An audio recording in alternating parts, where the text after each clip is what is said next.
কোটা সংস্কার আন্দোলনকে ঘিরে সহিংসতার মধ্যে জরুরি নয়, মানে যাদের বাংলাদেশে থাকা জরুরি নয় এমন কর্মীদের বাংলাদেশ ছাড়ার অনুমতি দিয়েছে যুক্তরাষ্ট্র সরকার।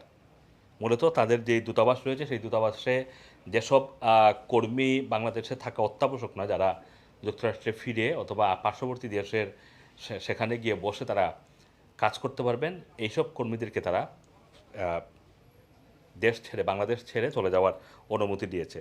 এবং এটা মূলত বুধবার, আজ গতকালকে তাদের এই যে মার্কিন পররাষ্ট্র মন্ত্রণালয়ের যে দৈনিক যে নিয়মিত ব্রিফিং দেওয়া হয় সেই ব্রিফিংয়ে যুক্তরাষ্ট্র পররাষ্ট্র দপ্তরের যিনি মুখপাত্র ম্যাথিউ মিলার তিনি বলেছেন এটা, এবং তিনি বলেছেন যে ঢাকা যুক্তরাষ্ট্র দূতাবাসের কর্মীদের মধ্যে যাদের উপস্থিতি জরুরি নয় তারা এবং তাদের পরিবারের সদস্যরা চাইলে দেশে ফিরতে পারেন, সেই অনুমতি তাদের দেওয়া হয়েছে। বাংলাদেশে থাকা যুক্তরাষ্ট্রের নাগরিকদের কনসুলার এবং অন্যান্য সেবা দেওয়ার জন্য দূতাবাস খোলাও রয়েছে, এটাও তিনি বলেছেন।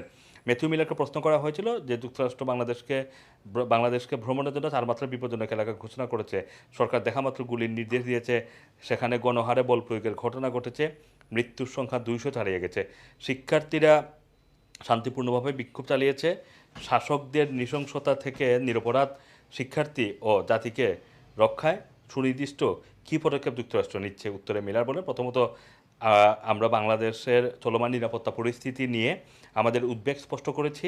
আমরা ঘোষণা করেছিলাম যে আমাদের কর্মীদের নিরাপত্তার জন্য সব ধরনের বিকল্প আমরা ভেবে দেখব। এরপরই কর্মীদের বাংলাদেশে ছাড়ার অনুমতি আমরা দিয়েছি এবং সেই বিষয়েই তুলে ধরেন পররাষ্ট্র দপ্তরের এই মুখপাত্র।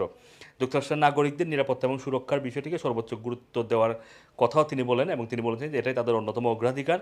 যুক্তরাষ্ট্রের নাগরিকদের মধ্যে যারা নিরাপত্তা এবং সুরক্ষা নিয়ে দুশ্চিন্তাগ্রস্ত রয়েছেন, যাদের উদ্বেগ রয়েছে, তাদেরকে দূতাবাসের সাথে, মানে বাংলাদেশে আমেরিকার যে দূতাবাস রয়েছে সেখানে যোগাযোগ করার পরামর্শ দেওয়া হয়েছে, উৎসাহ দিচ্ছেন তারা। ঢাকা যুক্তরাষ্ট্র দূতাবাসে পুরোপুরি কার্যকর কিনা এই প্রশ্নে তিনি বলেছেন যে দূতাবাস কিন্তু চালু আছে। আসো মাসুম, রানা টিভি, লন্ডন।